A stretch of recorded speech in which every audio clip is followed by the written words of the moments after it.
नमस्कार, मैं दिलजीत कौर। आप देख रहे हैं CN24। आज के इस अंक में आपका स्वागत है। खबरों के विस्तार से पहले एक नजर डालते हैं सुर्खियों पर। एक्साइज ड्यूटी के विरोध में सराफा व्यापारियों ने शुरू किया आज से क्रमिक अनशन।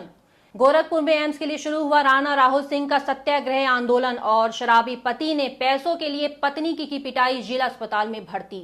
तो शुरू करते हैं आज की बड़ी खबर से। केंद्र सरकार द्वारा गोल्ड एवं डायमंड ज्वेलरी पर 1% एक्साइज ड्यूटी लगाए जाने व 2 लाख की ज्वेलरी खरीद पर पैन कार्ड की अनिवार्यता के विरोध में विगत कई दिनों से सराफा कारोबारी अपने प्रतिष्ठान बंद कर विरोध प्रदर्शन करने के बाद आज जिला मुख्यालय पर सराफा मंडल के बैनर तले क्रमिक अनशन शुरू किया। आज स्वर्ण व्यापारियों की हड़ताल का 14वां दिन है। केंद्र सरकार द्वारा गोल्ड व डायमंड ज्वेलरी पर 1% एक्साइज ड्यूटी लगाए जाने व 2 लाख की ज्वेलरी की खरीद पर पैन कार्ड की अनिवार्यता के विरोध में ऑल इंडिया सराफा एसोसिएशन एवं उत्तर प्रदेश सराफा एसोसिएशन उतर चुका है।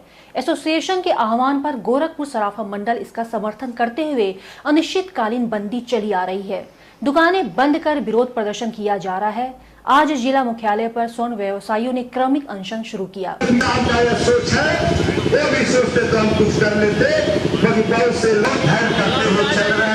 और लड़ाई देश के अंदर मूल निवासियों पर लड़ रहे हैं और को आगे सबको सत्ता प्राप्त करने। सराफा मंडल के जिला अध्यक्ष शरद चंद्र अग्रहरी ने कहा कि केंद्र सरकार अपनी हट को छोड़कर इस काले कानून को वापस ले। अपना धरना प्रदर्शन कर रहे हैं और सरकार से मांग कर रहे हैं कि काला कानून वापस ले। अभी सरकार हमारी मांगों को सुन नहीं रही है। उसी के संदर्भ में आज हम लोग डीएम कार्यालय पे क्रमिक अनशन पे बैठे हुए हैं। हमारी मांगे नहीं पूरी हुई तो हमारी केंद्र की जो हमारी ऑल इंडिया सराफा एसोसिएशन और उत्तर सराफा एसोसिएशन के आदेशानुसार जो भी कार्यक्रम होगा उस पर हम लोग लड़ाई लड़ेंगे। अभी हम लोग अनिश्चितकालीन बंदी पे चल रहे हैं और कल हम लोग दिल्ली जा रहे हैं 16 तारीख को। 17 तारीख को रामलीला मैदान में पूरे भारतवर्ष के व्यवसायियों का एक विशाल धरना प्रदर्शन है। गोरखपुर में एम्स की स्थापना को लेकर बीते दिनों भारतीय किसान यूनियन द्वारा जन संवेदना यात्रा निकाली गई और आज एम्स लाओ संघर्ष समिति द्वारा सत्याग्रह शुरू किया गया।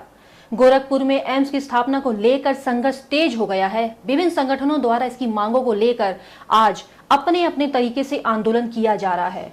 एम्स लाओ संघर्ष समिति के बैनर तले मंडलायुक्त कार्यालय में सत्याग्रह पैदल मार्च शुरू हुआ, जो शहर के विभिन्न मार्गों से होते हुए पुनः मंडलायुक्त कार्यालय पर पहुंचकर सभा के रूप में परिवर्तित हो गया। सभा के दौरान लोगों ने गोरखपुर में एम्स की स्थापना के लिए वकालत की।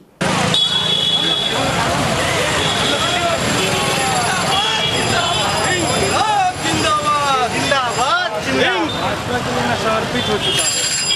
ये भैया जिंदाबाद जिंदाबाद जिंदाबाद इनकलाब जिंदाबाद इनकलाब जिंदाबाद भारतीय संविधान जिंदाबाद भारतीय संविधान जिंदाबाद। संघर्ष समिति के अध्यक्ष राणा राहुल सिंह ने कहा कि केंद्र और राज्य सरकार के ढूलमूल नीतियों के कारण गोरखपुर में एम्स की स्थापना नहीं हो रही है। केंद्र सरकार और प्रदेश सरकार इसको राजनीतिक मुद्दा बना दिए। हर मुद्दे राजनीतिक नहीं होते। एम्स पूर्वांचल के हर घर हर व्यक्ति से जुड़ा हुआ मुद्दा है। अब जब तक एम्स का स्पष्ट केंद्र व प्रदेश सरकार द्वारा स्पष्टीकरण नहीं होता है, आज एम्स लाओ संघर्ष समिति मंडलायुक्त कार्यालय पे सत्याग्रह बैठेगी और तब तक बैठेगी जब तक केंद्र और प्रदेश सरकार एक स्पष्ट आदेश नहीं देती है। आज पूर्वांचल का नौजवान, पूर्वांचल का पुरुष, एक आदमी रोड पे उतरने को उतारू है। महिला सशक्तिकरण के तमाम नारों व दावों के बावजूद महिलाओं के उत्पीड़न की घटनाएं नहीं रुक रही हैं। गोरखपुर के गोरखनाथ थाना क्षेत्र स्थित सिंधी कॉलोनी में ऐसे ही एक शराबी और मगरूल पति ने अपनी पत्नी को पीट पीट कर अधमरा कर दिया, जिसे मोहल्ले वालों की मदद से जिला अस्पताल में भर्ती कराया गया। घर के किराया न देने के विवाद को लेकर पति पत्नी आपस में उलझ गए। पति ने पत्नी को बेरहमी से पीट पीट कर अधमरा कर दिया। इसके बाद इस घटना की सूचना लोगों ने पुलिस को दी। पुलिस ने घायल अवस्था में गोरखनाथ के सिंधी कॉलोनी निवासिनी संगीता को इलाज के लिए पुलिस ने घायल अवस्था में गोरखनाथ सिंधी कॉलोनी निवासिनी संगीता को इलाज के लिए जिला अस्पताल में भर्ती कराया, जहां उसका इलाज शुरू हो गया है। पीड़िता संगीता ने बताया कि उसका पति आए दिन पैसे की मांग करता है और न देने पर उसे मारता पीटता है। कभी किराया नहीं देता था, इसके पहले भी 4 महीना छोड़ के भागा हुआ था, उसके पहले भी 20 दिन 15 दिन 1 महीना छोड़ के भाग जाता था। इसके पीछे क्या कारण है कि आपको ही पैसे जब सर कमा देगा ही नहीं तो कहाँ से देगा। बहुजन मुक्ति पार्टी द्वारा आज बहुजन समाज दिवस के रूप में मनाया गया। जिला मुख्यालय पर आयोजित कार्यक्रम के दौरान पार्टी के लोगों ने दलित शोषित लोगों के उत्थान पर विचार विमर्श किया, साथ ही उनके विकास के बहुजन समाज पार्टी द्वारा किए गए कार्य को भी बताया। कार्यक्रम का शुभारंभ काशी राम के चित्र पर माल्यार्पण और पुष्प अर्पित कर किया गया। इस अवसर पर पार्टी के नेताओं ने केंद्र और प्रदेश सरकार के खिलाफ जमकर अपनी भड़ास निकाली तथा कांशी राम के द्वारा दलितों के उत्थान के लिए किए गए कार्यों को याद किया गया। साथ ही उनके बताए हुए मार्गों पर चलने का संकल्प लिया गया। इस विचार को आगे बढ़ा रहे हैं। 2017 में जो भी कहीं लड़ेगा तो बीएमपी से लड़ेगा। मुद्दा हम लोगों के पास है, सबको सत्ता प्राप्त लोग हैं। पार्टी के कार्यकर्ता रामानंद पासवान ने कहा कि इस बार प्रदेश में बसपा की ही सरकार बनेगी। शूद्र और अतिशूद्रों में शिक्षा जगा करके अधिकारी कर्मचारी बनाया था, उन लोगों ने उस समाज की लड़ाई लड़ने के लिए संकल्प लिया था। और ऐसे समाज के जो बुद्धिजीवी वर्ग हैं, जिसको मानवर कांसी राम साहब ने बाम सेप के नाम से जोड़ा और उनकी लड़ाई लड़ने के लिए नायक बने, जो आगे चल करके बहुजन समाज पार्टी बनी।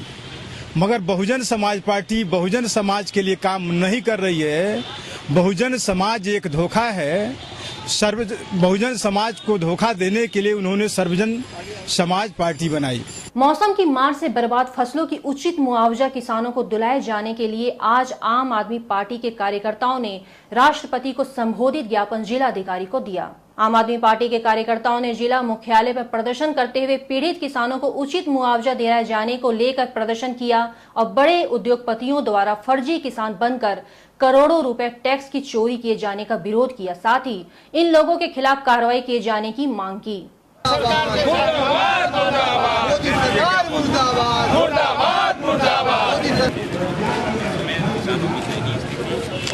बड़े उद्योगपतियों ने फर्जी तरीके से अपने आप को किसान घोषित करके टैक्स चोरी की है, उसको लेके है।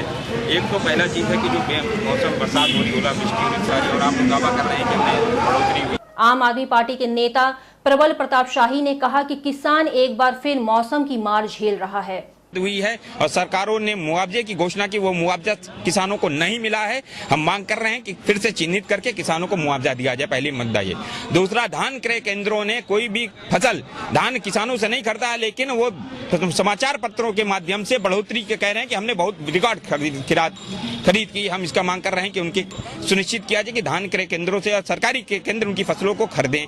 गर्मी का सीजन आते ही बाजार में एसी, कूलर और पंखे इत्यादि सामानों की रेंज बाजारों में दिखने लगे हैं। इस बार मानसून में बारिश और ठंड कम पड़ने के कारण अधिक गर्मी पड़ने की संभावना भी अधिक है। इसी के मद्देनजर गोरखपुर में साहू समूह द्वारा 4 नए कूलर के मॉडल्स को लॉन्च किया गया है। गोरखपुर के एक होटल कराक में साहू कंपनी द्वारा एक सादे समारोह में उक्त मॉडल्स को लॉन्च करने से पहले दीप प्रज्वलन किया गया।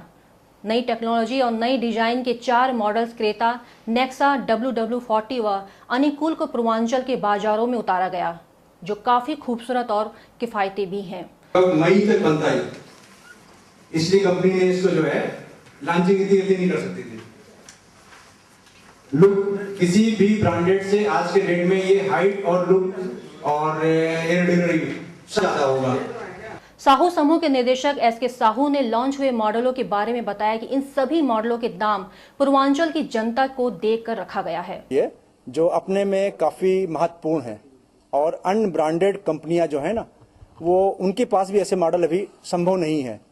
अभी कुछ पिछले दिनों में जापान से जाकर ये टेक्नोलॉजी वहां से लाए हैं और आपके सामने जो ये कूलर आ रहे हैं, इसमें कई विशेषताएं हैं।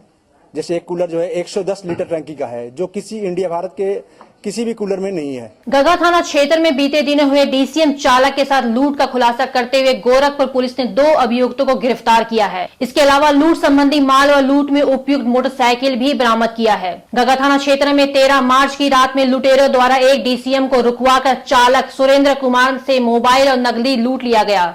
इस मामले में पुलिस ने तत्परता दिखाते हुए घटना का खुलासा किया और आज आरोपी धर्मेंद्र सिंह उर्फ रिंकू पुत्र योगेंद्र सिंह और पंकज सिंह पुत्र भानु प्रताप सिंह को गिरफ्तार कर लिया गया है। गोरखपुर के ग्रामीण पुलिस अधीक्षक ब्रजेश सिंह ने बताया कि आरोपी योगेंद्र और पंकज का आपराधिक इतिहास भी पहले से रहा है। उसी से संबंधित खुलासा है। 2 अभियुक्त गिरफ्तार किए गए हैं जिनके पास से लूट का मोबाइल फोन और 1150 रुपए बरामद हुए।